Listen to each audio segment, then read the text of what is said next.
म्हणजे एक वेळ लागल्याशिवाय काहीच होऊ शकत नाही जीवनात आणि ते तू साध्य केलंस. मी मगाशी म्हणालो ना की कोणी ऐकलं असेल, नवीन काही करताना सगळेजण गदडा म्हणतात आणि खूप मोठं झाल्यावर सगळेजण वाहवा करतात.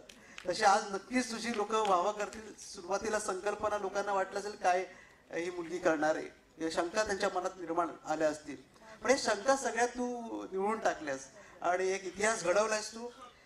काही चॅलेंजेस तुला नक्कीच आले असतील हे सगळं करताना, तर तू सांगू शकतील का आपल्या सगळ्या श्रोत्यांसाठी की काय चॅलेंजेसला तू सामोरी गेली आहेस आणि हे इंद्रधनुष्य उचललेस तू. जसं आता आपण इव्हेंट करत असताना पॅनल डिस्कशनचे काल मला खूप चॅलेंजेस आले की एक सर बोलले की मला नाही जमत आहे, काही लोकांचा काही प्रॉब्लेम झाला, उशीर येत होते.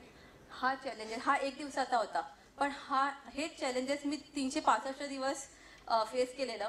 कारण का कधी कोणी टाइम दिली, मी 10 वाजता मुलाखत देईन, कोणाचं निधन झालं, कोण हॉस्पिटलला ॲडमिट झालं, कोणाचं झूम इंटरव्ह्यूवर मी मुलाखत घेत होती तर झूमच चालू नाही झालं, कोणाचे इंटरनेट चालू नव्हते, कोणाला बोलताच नाही आलं. असे अनेक जण होते की मुलाखतीला बसले पण त्यांना बोलता येत नव्हतं.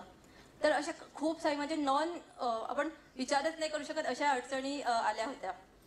काही गाडीतनं बसून मुलाखत देत होते, म्हणजे लोकांनी रिक्षेतनं बसून मुलाखत दिली आहे, ट्रकमध्ये बसून मुलाखत दिली आहे. तुम्ही विचार करू नका की असे खूप सारे अनुभव मला ह्याच्यातनं मिळाले आणि चॅलेंजेस तर भरपूर होतात. जसं काही लोक बोलले की आम्ही देणार आहोत मुलाखत, पण नंतर काही चॅलेंजेस आल्यामुळे नाही देऊ शकले. तर असं व्हायचं तेव्हा की दुसऱ्या दिवशी काय माहिती नाही मुलाखत, किंवा कधी कधी आठवड्याभराची पण असायची, पण कधी कधी दुसऱ्या दिवसाची पण नसायची. तर त्यावेळी खूप प्रॉब्लेम असायचा. अनेकदा मी रडली, जसं प्रदीप सर म्हणाले की मी रडत बसायची पूर्ण दिवसभर.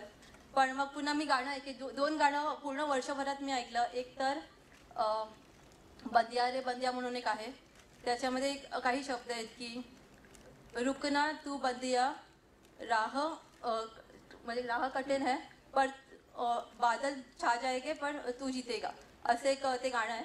आणि त्याच्यानंतर लक्ष तो पान आहे. जेव्हाही रडायची तेव्हा हे 2 गाणं मी लावून ठेवायची आणि पुन्हा उठून कामाला सुरुवात करायची.